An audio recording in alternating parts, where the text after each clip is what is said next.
Welcome to The Finest with Amyas. This is where you get the latest news and keep up to date with what's happening around the world. 28th October 2021. Sudan Coup.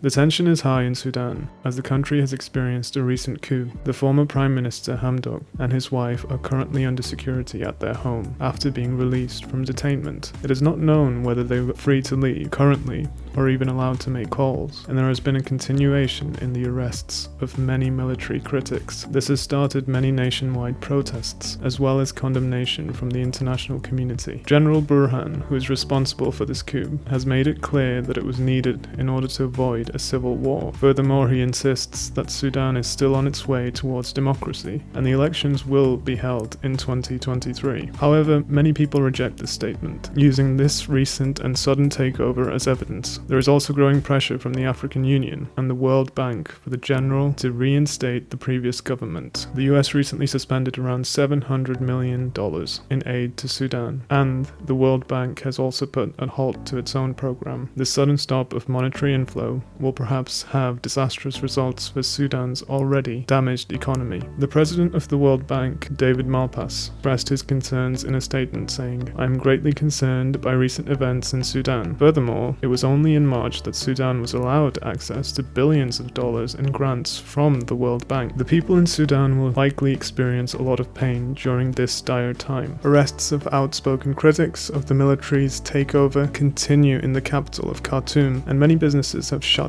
in protest. There were pockets of protesters seen, and some have set up barricades on the main roads and called for strikes. Security forces were seen chasing the demonstrators and dismantling their barriers. Tesla hitting the $1 trillion mark.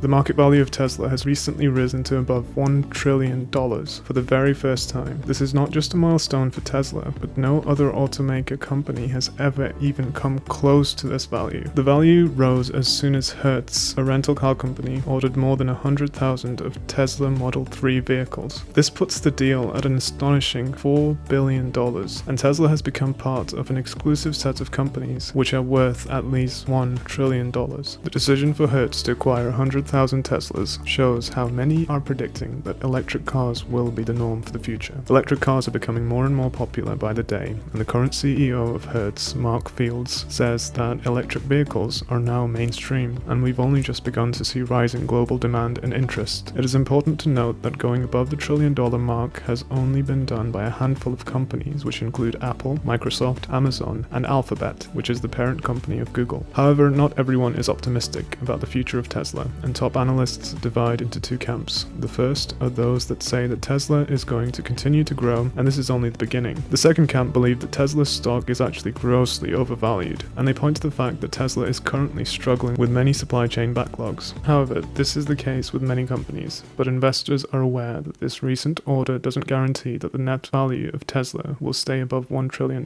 This recent accomplishment of Tesla puts its CEO Elon Musk above Jeff Bezos as the richest person in the world currently. Just 3 years ago, Tesla as a company was worth around $50 billion, and the company's board agreed that should the market value go beyond $650 billion, Mr. Musk would receive a huge grant of stock.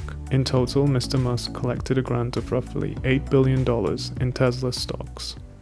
Julian Assange and his possible extradition to the USA. Julian Assange is set to be heard by the High Court in London over a judge's decision to not extradite him to the USA. Julian Assange, who is currently in Belmarsh prison in London and has been there since his arrest in 2019. Assange is wanted in the USA on allegations of conspiracy and his disclosure of top-secret national defense information. This information was published by WikiLeaks, and it includes thousands of documents which relate to the wars in Iraq and Afghanistan. Mr. Assange is an Australian journalist who founded the WikiLeaks in 2006 and was the chief editor until his arrest in September of 2018. After his arrest, as the Ecuadorian government reached an agreement to expel him from their embassy and into the care of the UK authorities, Mr. Assange was subject to 50 weeks of imprisonment in Belmarsh Prison, London, for violating his conditions of bail set in 2012. He is currently still in the same prison, where he waits to find out if he will be extradited to the US to face espionage charges charges. Lawyers for the USA have told the High Court judge who made the decision to block Julian Assange's extradition was misled by his psychiatrist. There was a serious concern over Mr. Assange's mental health over the decision to extradite, and there was a risk that he could commit suicide. Mr. Assange is wanted by the USA over the release of thousands of documents in 2010 and 2011, which reveal how the US military killed hundreds of civilians. These were unreported incidents during the Afghanistan war,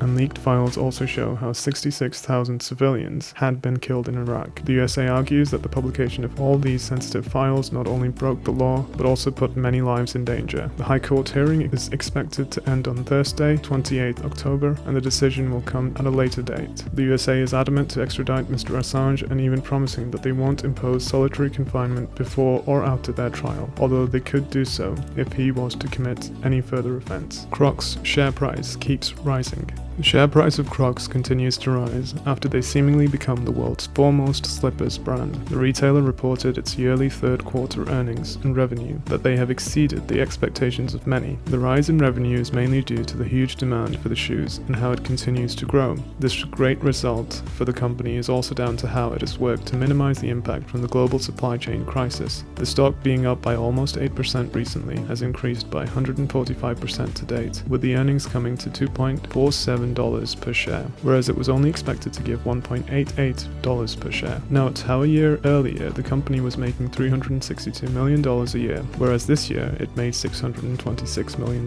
This is due to its direct-to-customer sales along with the increase in its digital sales. The CEO, Andrew Rees, stated in an interview, "Globally, our teams are managing through the supply chain disruptions to mitigate the impact on our business. This success can also be attributed to the company's strong e-commerce channel. And at the recent Investor Day event, the company put forward very ambitious goals for the future. The Crocs management team hopes to increase its sales by $5 billion by the end of 2026. They are currently at $2.25 billion for the 2021 fiscal year. One important way they hope to achieve this is through diversifying into sandals and increasing its presence in the Asian market. This is a smart move, and Crocs knows that China is the second footwear market by demand. Furthermore, the price of the Crocs stock has been on an unending increase since the pandemic, although there have been some setbacks along the way. It may have been the pandemic which was a catalyst to force the company to strengthen its online presence. For now, Crocs seems to be an extremely undervalued business based on how well they have been performing lately. The CEO also commented that despite the temporary disruptions, we expect 2022 revenues to grow, fueled by the strength of our brand and consumer demand globally.